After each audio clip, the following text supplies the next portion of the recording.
First tip for enjoying winter backpacking is get a hot tent.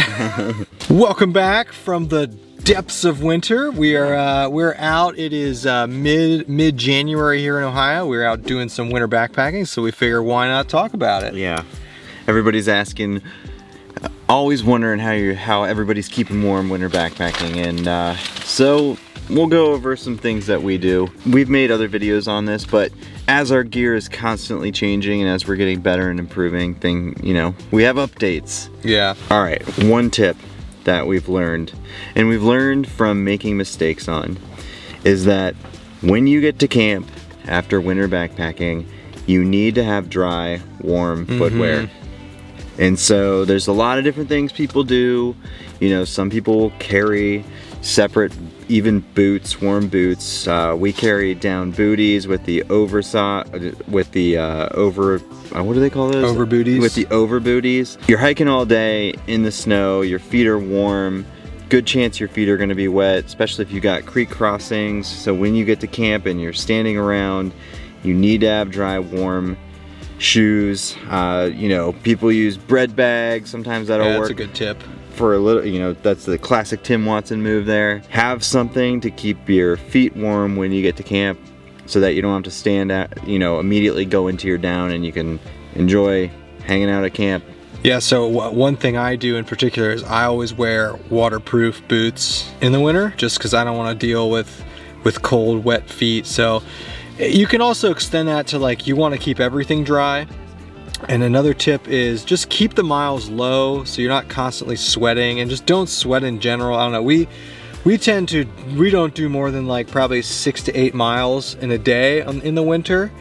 We just like to keep it easy. We don't like to sweat too much, and that means when we're going uphill, we kind of bring the pace back down. Keep it easy, try not to sweat, keep the miles low, and it goes along with the first tip is you just want to stay dry. Next piece of advice, and this seems obvious, but it's worth reinforcing. Protect your down. Watch our last video. Yeah. Protect your down. Go crazy on waterproofing. Keep your down dry. You don't want to risk having wet down when you get to camp. In the winter, there's a lot of moisture. In Ohio, our winters are weird. Sometimes we get rain, sleet combinations. Yeah, but it's the worst.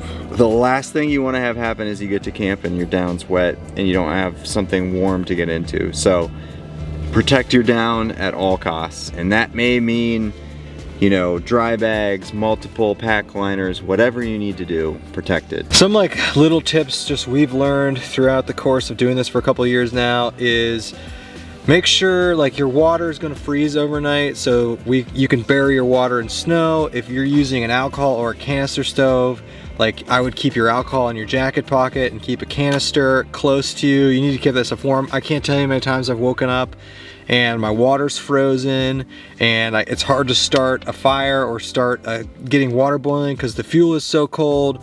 So there's just little things you can do. Also, if your boots are wet when you get to camp, open them up before you go to bed because that's screwed me before. If they freeze shut and you can't get them on, then you've got serious problems and you might have to hike out of dolly sods in your down booties. You can watch me do that. Try and keep as much stuff from freezing if you can, but if it is gonna freeze, open up those boots, bury your water bottles in the snow. You can also, if you're in a hammock, you can put some stuff in the hammock with you. If you're in a tent, put some stuff in the tent with you, and you, depending on the situation, you might be able to keep it above freezing inside your tent or hammock. Another thing that you should definitely do to make your winter backpacking better is, if you can, and it's really hard, but always have a fire. Yeah, not only does it provide warmth, but it also is a morale booster. Yeah. It makes the camping experience more enjoyable for a lot of people. Yeah, it's no fun in winter when you're backpacking all day and you get to camp and you're cold, and then you just eat dinner really quick and then get in your down. So having a fire, yeah, it provides warmth. You can dry stuff out if you need to. You can dry stuff if you need to, of course. But really just, it's kind of fun hanging around the fire. Yeah, it gives you something to do, and then processing wood will keep you warm too if you're doing that kind of stuff. Yeah. So, but it's very hard to do a fire in the winter, especially if you've got frozen, wet wood. So bring fire starters, cheat as much as possible. make it as easy as possible. But having a fire, I think, is hugely helpful, but bring a bunch of fire starters. Yep. All right, next tip. Bring more food than you think. And bring warm food, Yeah. like food you heat up. I don't know what it is. I mean, you burn more calories trying to stay warm, so that's like the obvious science behind it. We find ourselves eating more food in the winter. And when you eat food, you get warm. Yeah. So that's a good tip. And then another thing you can do is, like, before you go to bed, drink some sort of hot beverage. That's a good one to do. And that could be just boiling water to add to food, or maybe having some tea or hot toddy. A hot toddy. Or something like that. But that helps a lot.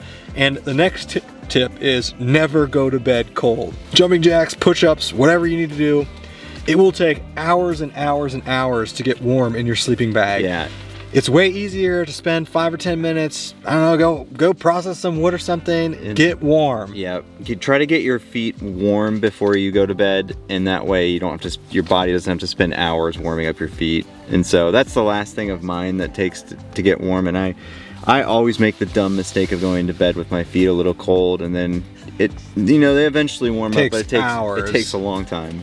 So what you can do, and I've never done this, but a very popular thing to do is you can heat up water and put it in like something like an Nalgene and stick it in your toe box. I mean, I've never done that because I'm terrified of it, but that's a very, very common thing hammock campers will do, is you can put boiling water in an Nalgene and throw it. Just take some hand warmers. Or use hand warmers, but you can also burn holes through stuff. And then if you want to go full bushcrafter, just heat up some rocks on the fire and throw those in your sleeping bag. You can do all of these things. I don't know if you're... I wouldn't recommend some of them, and even hand warmers can get super hot. You're not heating up rocks and putting them direct. That's survival situation right there. That's when you're on alone. Season 7 for $500,000. Another this is kind of obvious, but any electronics or water filters in the winter, you need to keep warm, especially water filters because they will freeze. So I always just stick them in the FOOTBOX. Another tip, if you have stuff that is damp, not wet, but damp, you can throw that in your FOOTBOX and it will dry out. So use the heat in your FOOTBOX to keep electronics warm, to keep water filters from freezing, and to dry out stuff that's kind of damp. Do we need to get this going? Yeah, give me the thing. Just get a hot tent. While he's getting the fire going, I'll say the last kind of tip is, if you're routinely going out in the winter, consider a 4-season tent, consider a double wall tent. If you're in a hammock, consider an underquilt protector, consider a winter top cover. We have all of the things that I just mentioned, and they do make a difference. Oh yeah. When you're in a tent in the winter, you will, even in this tent, you will get condensation that will freeze on the outside and sprinkle down on you. If you have a double wall tent, that will help significantly. If you have a 4-season tent, it will insulate you more. Andy uses an underquilt protector, and would you say that works really well? Yeah, it helps keep the wind off the underquilt. It does a great job of it. And I've used a winter top cover in a hammock, and those work very well. I mean, those will give you a solid 5 to 10 degrees. So I know it costs money, but don't skip out on the gear. You will thank yourself when you're not freezing at night. Another thing, you can also get a sleeping bag liner. That'll give you a couple degrees in your sleeping bag rating, and also kind of keeps your sleeping bag from getting gross. So that's another way to keep it warmer. Winter backpacking is fun. I know it might not look like it sometimes, but winter backpacking is fun. Yeah, I enjoy it a lot. Just you got to invest in some high quality down. Yeah, you need more gear. Stuff's heavier, but there's less people, there's no bugs, there's a beauty to the forest in the winter. I really like it. So harness some of these tips. It will make your winter backpacking experience better. And that's it for us. So, is our fire going? Oh yeah, it's going. We're getting there. We're getting there. If you're interested in hot tents, we got some videos on that too. This is a hot tent. This is a hot tent. So that's it, everybody, and we'll see everybody on the next one. See ya. Ooh, it's warm.